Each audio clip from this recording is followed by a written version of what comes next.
The word enforcement hit harder than the caffeine ever could. Garrett had heard rumors.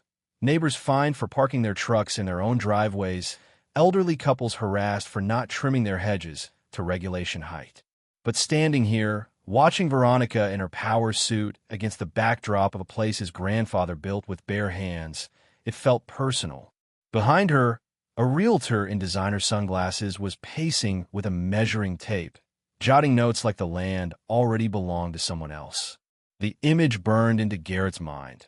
Strangers mapping out the only place that still felt like home. "You're trespassing," Garrett said evenly. "You and your friend. You've got 60 seconds to get off my deck before I call the sheriff."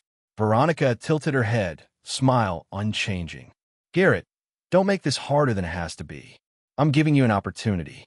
The lake was glass at dawn, black and perfect, reflecting a sky that hadn't decided if it wanted to be blue or gray. Garrett Fletcher stood on the weathered deck of his grandfather's cabin, coffee cooling in his hand, trying to remember what peace felt like. He only had it in moments like this, before his phone buzzed, before someone came looking for trouble. The crunch of tires on gravel snapped the quiet. Garrett glanced up, expecting to see a neighbor's pickup or the UPS van that occasionally got lost this far out. Instead, a pearl-white BMW nosed into the drive like a shark gliding into shallow water. Out stepped Veronica Ashworth, HOA president, dressed like she had a courtroom to impress at 7 in the morning. Her heels were wrong for the woods. So was the way she didn't bother to knock, just walked up the steps, her perfume slicing through the pine-scented air. "Mr. Fletcher," she said, smiling with all the warmth of a foreclosure notice.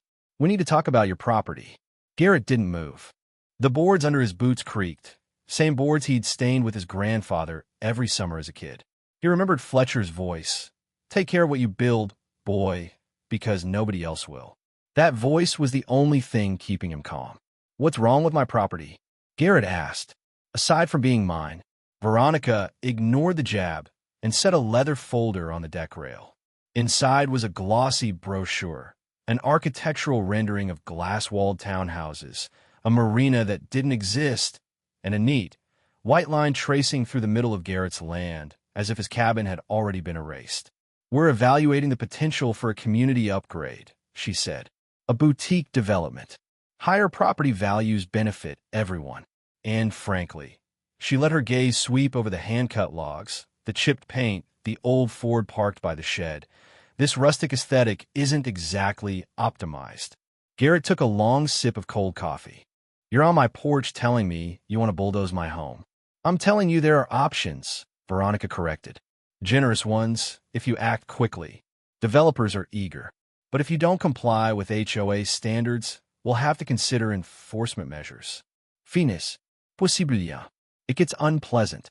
"Lady," he said, voice flat as steel, "this deck has more history than your whole career. And if you touch one board on it, you're going to find out what kind of opportunities one know how to make." The realtor froze mid-note. Veronica's smile faltered just enough for Garrett to see what was underneath. Not confidence, but calculation. He watched her retreat to the BMW, watched the car's taillights bleed red down the dirt road. When the sound of the engine finally died, the silence came back, heavier than before. Garrett set his coffee on the rail, pulled out his phone, and started taking pictures, not of the cabin, but of the tire tracks Veronica had left in the gravel. Evidence.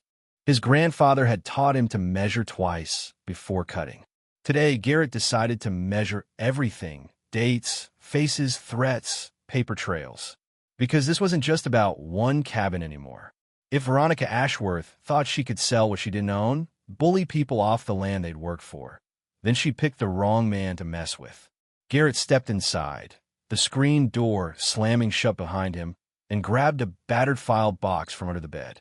Inside were yellowed deeds, old survey maps, and letters his grandfather had saved. He laid them out on the kitchen table, the smell of pine and old paper mixing with the bitter taste of coffee on his tongue. Somewhere in these documents was the proof he needed, and if it wasn't there, he'd dig until he found it. The cabin wasn't just wood and nails. It was a promise, and promises, in Garrett Fletcher's world, didn't break easy. Outside, The lake stayed black and still, but Garrett could feel a storm rolling in. Garrett didn't sleep that night. Not because of fear, because of the weight in his chest that felt too much like his grandfather's voice telling him not to let anyone steal what mattered. The cabin's walls hummed with quiet. Every knot in the pine boards seemed to watch as he spread deeds and surveys across the kitchen table. The air smelled of wood smoke and cold coffee. Each document had Fletcher's name written in ink faded to sepia, a man who built with his hands because he didn't trust people who built with excuses. Garrett traced the survey lines with his finger. There it was, a 1981 plat map showing the cabin's footprint and a property line that stretched farther north than he'd ever realized. His eyes lingered on the handwritten notes in the margins, his grandfather's blocky handwriting. Verify markers every spring. Never trust a neighbor's fence line. The next morning, he was back on a job site pouring concrete like nothing was wrong. But his mind stayed at the cabin. Every clang of rebar sounded like Veronica's heels on his deck. By noon, he'd made up his mind. First stop, the county clerk's office. The basement archive smelled like dust and paper that had outlived its owners. Beverly, a clerk who'd worked there longer than anyone could remember, flipped through ledgers with a patience that belonged to another century. Your grandfather was smart, she said, sliding a brittle folder across the counter. Filed his surveys and permits in triplicate. One here, one with the assessor, one in a personal lockbox. Not many folks do that. Garrett opened the folder. The original survey map matched the one on his kitchen table. More importantly, it showed an easement running through land now occupied by the HOA's shiny new mailbox cluster. 50 feet of his family soil they didn't even know they were trespassing on. Beverly, what does that mean? It means, she said, eyes twinkling, that mailbox is on your land. Not theirs. The idea took root in Garrett's chest like a live wire sparking to life. He left the clerk's office with photocopies, his boots echoing on the tile like gunfire. Outside, the October wind had teeth. He called Dolores, the 70-year-old retired principal who lived down the lane and knew everyone's business without ever leaving her porch. Son, she said when she heard the news, you're not the only one Veronica's been leaning on. I've been keeping notes. You better stop by. Her little house smelled of cinnamon and resolve. Dolores handed Garrett a handwritten ledger. Dates, names, photos of violation notices tacked to doors like wanted posters. She offered me cash, Dolores whispered, to take pictures of your truck and workshop. Try to bribe 3 others too. This isn't about your cabin. She wants every family out who doesn't fit her idea of community improvement. Garrett thumbed through the pages. The Morrison family, forced to sell after months of harassment over a fence. The Patterson cottage, fined for 2 mini garden gnomes. The Hendricks family, blue-collar folks like him, fined daily for parking a work truck in their own driveway. This is a pattern, Garrett said, anger curling low in his gut. It's worse than that, Dolores replied. I've got proof. She's meeting with a developer from out of state. Big plans for lakefront property. Your cabin's just in the way. The words hit Garrett harder than rebar across the shoulders. This wasn't petty HOA nonsense. This was organized theft with a pretty face. That evening, Garrett installed security cameras around the cabin. Motion-activated, night vision, the kind they used on construction sites to catch equipment thieves. His daughter Mackenzie helped untangle wires, her 16-year-old brow furrowed in concentration. Dad, she asked quietly, is it illegal for her to lie in letters? Yeah, Garrett said, tightening a bracket against the porch post. But bullies don't worry about illegal. They worry about getting caught. The camera lights blinked red in the dark like watchful eyes. Garrett sat on the porch afterward, the cold biting through his jacket, listening to loons calling across the lake. For the first time in weeks, he didn't feel cornered. He felt ready. Somewhere down the road, a car slowed in the night. Headlights swept across the trees, paused, then rolled on. Garrett didn't need to see who it was to know. Veronica was watching, and she wasn't alone.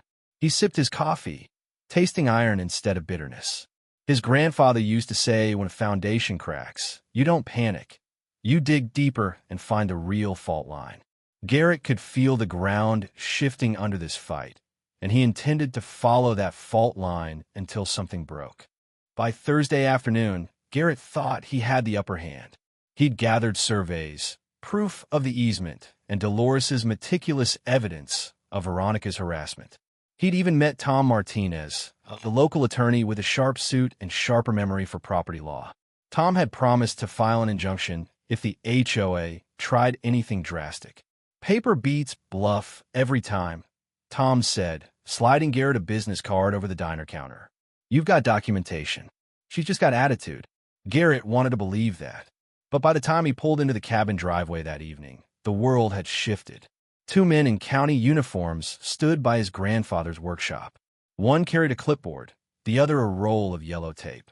And there, leaning against her pearl-white BMW with arms crossed and a predator's smile, was Veronica Ashworth. "Mr. Fletcher," the older man began, voice stiff. "We're here on a complaint regarding unpermitted structures on this property." The workshop, Garrett's favorite part of the cabin, built with his grandfather's calloused hands 40 years ago, was roped off like a crime scene. "What kind of complaint?" Garrett asked, stepping out of his truck slowly. His pulse thudded in his ears. "Non-compliance with current building codes. Possible safety violations." Garrett stared at Veronica. "You're kidding me." "Nothing personal," Veronica said sweetly. "Just protecting community standards. This structure could be condemned if it's unsafe." Condemned. The word hit Garrett like a sledgehammer to the ribs. He'd expected fines, maybe even a frivolous lawsuit. But demolition? That was war. "Show me the specific codes," Garrett said, pulling his phone from his pocket and hitting record. His voice came out steady even as his hand shook. "Point to the violations." The inspector shifted uncomfortably. "No permit on file with current systems." Because the county lost records during the computer transition in 2019, Garrett cut in. "Doesn't mean they didn't exist." He glanced at Veronica. Her smile wavered just a fraction. "Sir, you'll have 30 days to remediate." "Not happening." Garrett's voice was steel now. "This workshop's solid. Built better than half the junk going up around here. I'll find the original permit if I have to knock on every contractor's door in the county." Veronica's eyes narrowed. "Be careful, Garrett. You don't want this to escalate." It already has. By the time the county truck rolled away, Garrett's jaw ached from clenching it.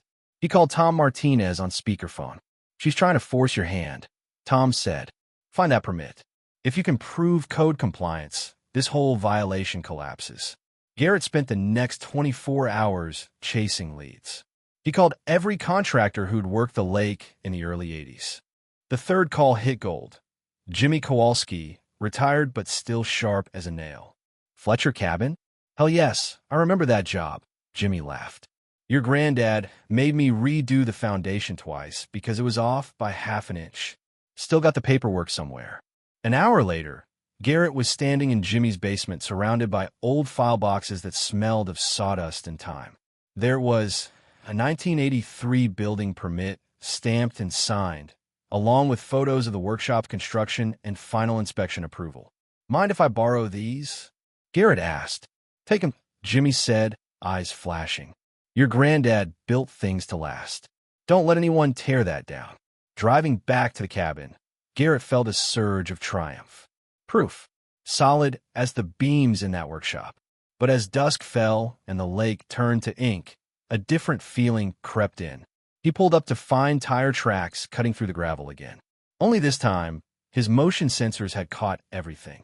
Garrett downloaded the footage and watched on his phone as Veronica, dressed in black, crept onto his property at midnight carrying a bag of flower pots. She lined them up along what she thought was the property line, snapping pictures as she went, planting evidence for her next complaint. Garrett's grin was cold and humorless. She wasn't just bluffing now. She was committing crimes. But then came a twist he didn't expect. A text from Dolores lit up his phone. "She offered me $3,000 to say you threatened her. She's desperate. Be careful." $3,000 Veronica didn't have. A lie big enough to ruin a man's reputation. And if she was willing to bribe neighbors, what else would she try? For the first time, Garrett felt something heavier than anger. Fear. Not for himself, for Mackenzie. If Veronica was willing to play dirty, she wouldn't stop at false code violations. She'd go after family. Garrett looked out at the black water, the workshop standing silent in the dark. His grandfather had built it to withstand storms. Garrett would have to do the same. But storms didn't just tear down buildings. They tore at the people inside. The cabin felt smaller every night. Not because of the walls, but because Veronica's shadow reached into every room. Garrett sat at the kitchen table, Mackenzie's math homework pushed to the side, staring at a laptop screen glowing with evidence. The footage of Veronica planting flower pots played on a loop, her face half hidden under a hoodie, flashlight beam cutting through the trees. Every frame made Garrett's stomach twist tighter.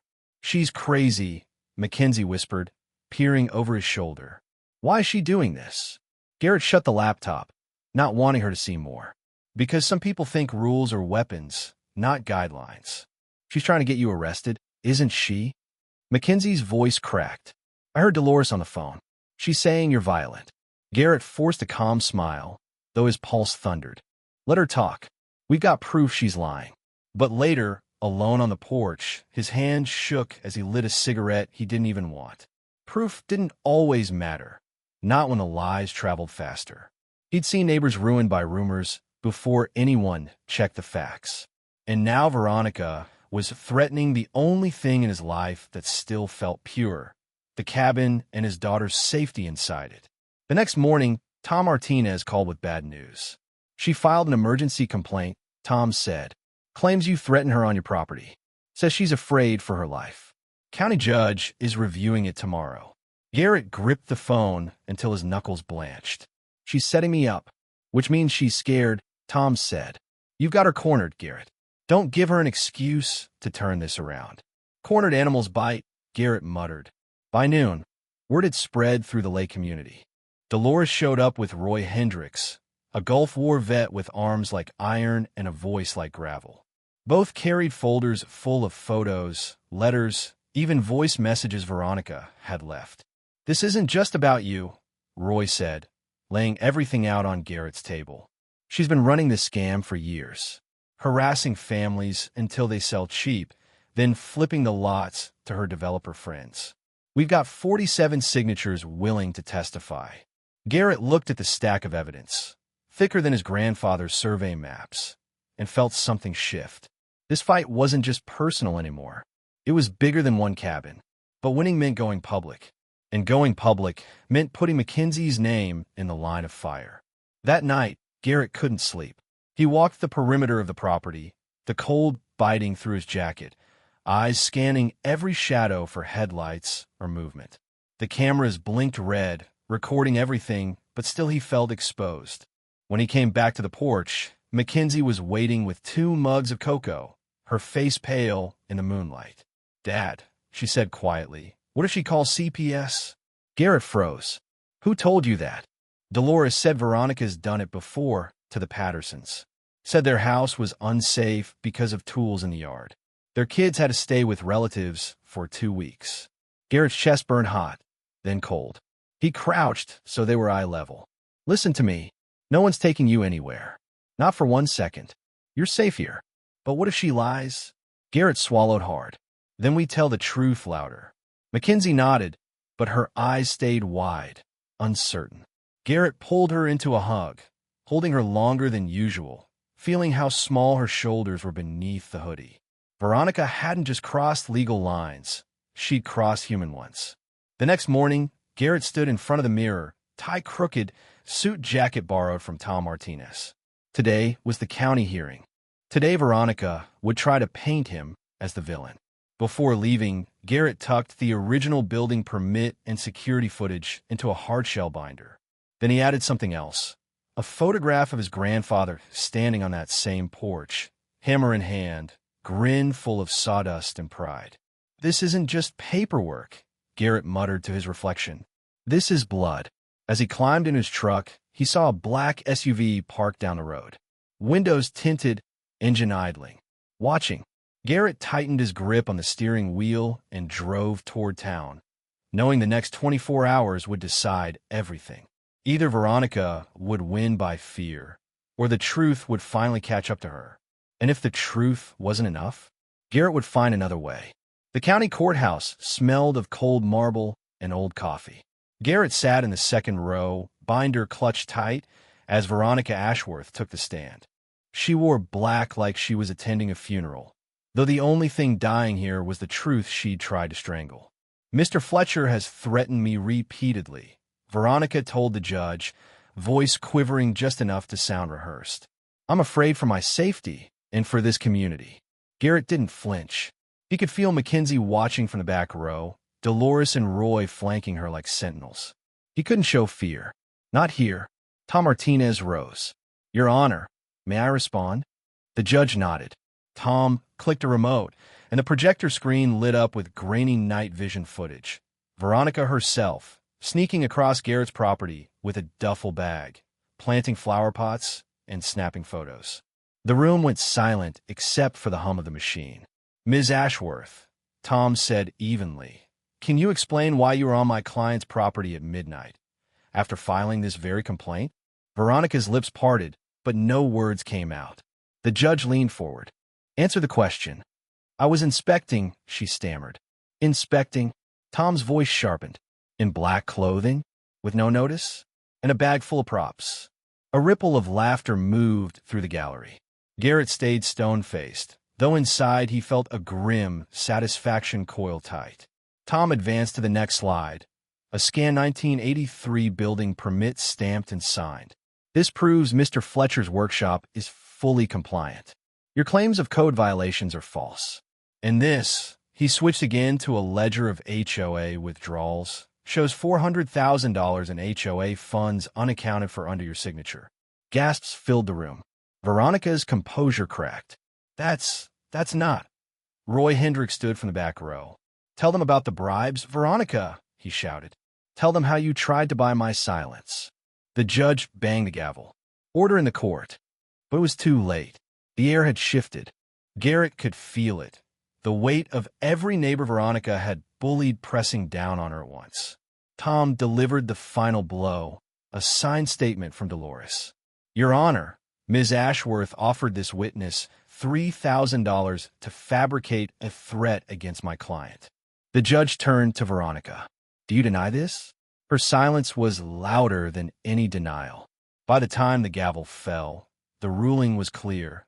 The complaint against Garrett dismissed, the workshop protected, and Veronica referred to the district attorney for criminal investigation. But the true climax wasn't the legal decision. It was what happened outside. The courthouse steps were crowded with neighbors, phones raised, voices buzzing. Reporters shoved microphones toward Garrett. "Mr. Fletcher, what will you do now? Do you think Ms. Ashworth will be arrested? Were you ever afraid she'd hurt your family?" Garrett shielded Mackenzie with one arm, guiding her through the crowd. Then he stopped, turned, and let his voice carry. "She didn't just come after me," Garrett said. "She came after all of us. Every family she harassed, every dollar she stole, every lie she told. It stops today. We're done being scared." Applause broke out, raw and angry. Veronica pushed through the doors, sunglasses hiding her eyes, but the crowd turned on her like iron filings to a magnet. A chorus of questions, accusations, phones recording every step. Garrett met her gaze one last time. For the first time, she looked small, not powerful, not untouchable. Just a desperate woman caught in her own trap. "You should have listened," Garrett said quietly as she passed. "This land doesn't scare easy."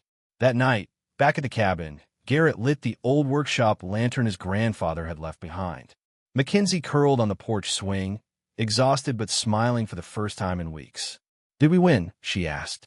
Garrett looked out at the dark lake, motion sensors blinking red, neighbors' headlights moving up and down the road like watchfires. "We're not done yet," he said. "But today we built the foundation." The storm had broken, but not over him. Over her. And the sound of it crashing down was sweeter than any silence the lake had ever held. The lake was glass again, just like the morning this all began. Only now, Garrett Fletcher could breathe without checking the tree line for headlights. The shadow Veronica Ashworth had cast over the cabin, over his daughter, had finally broken. 2 weeks after the hearing, The district attorney filed felony charges: fraud, bribery, misappropriation of HOA funds. News crews swarmed the courthouse.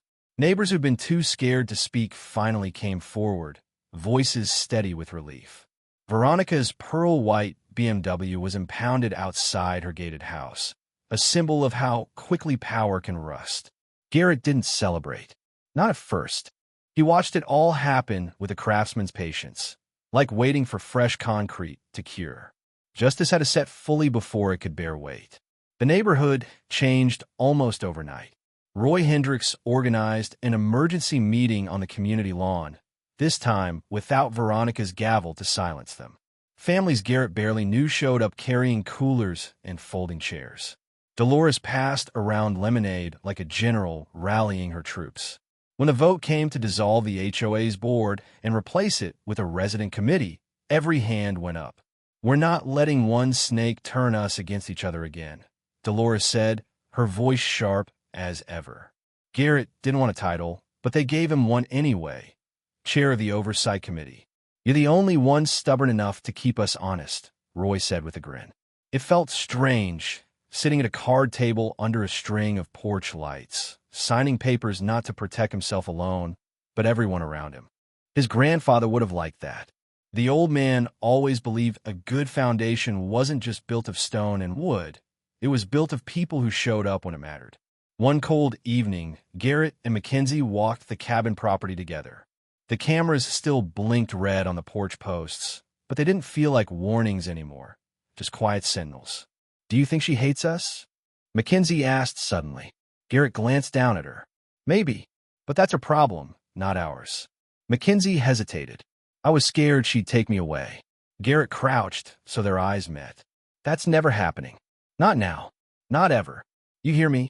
She nodded, but Garrett could see the question lingering. How do you explain to a 16-year-old that some people will burn down the world just to warm their hands? He didn't have an easy answer. Instead, he squeezed her shoulder and let the silence say what words couldn't. "You're safe." A week later, Tom Martinez stopped by the cabin with a manila envelope. "Good news," Tom said, grinning. "The county's restoring your easement officially. Workshops protected forever. Nobody touches this place without your say." Garrett opened the envelope to find the updated deed and a letter of recognition from the county for helping expose HOA fraud. It was bureaucratic paper, but to him, it felt like armor. "Funny thing about structures," Tom said, looking at the cabin. "The ones built right outlast the people who try to tear them down." Garrett smiled faintly. "Yeah, my granddad would have liked you." The night the arrest warrant went public, Garrett stood alone on the deck. The air smelled of pine and frost. Across the lake, neighbors' porch lights glowed warm and steady. They weren't just dots in the dark anymore. They were watchfires, a community awake. He thought about Veronica, sitting in her cold, quiet house, probably still believing she could talk her way out of handcuffs. He didn't feel triumph, just clarity. People like her didn't understand the weight of what they stole. Not the money, but the peace, the trust, the sense of home. Garrett set the old lantern on the rail and lit it. The flame threw long shadows over the deck, boards his grandfather once stained by hand. "You kept your promise," he murmured, half to himself, half to the night. "No one took this from us." Mackenzie appeared at the door, hair messy from sleep. "Dad, you coming in?" "In a minute." She nodded and went back inside. Garrett stayed until the stars came out, the lake perfectly still beneath them. This place wasn't just his anymore. It belonged to everyone who'd stood up, who'd refused to sell out or back down. The storm was over, but its memory would linger, like grain in the wood, like steel in concrete. Garrett ran his hand along the deck rail one last time, feeling the solid weight of it, the quiet promise his grandfather had left behind. Build it right, and it will stand through anything. And this time, Garrett believed it.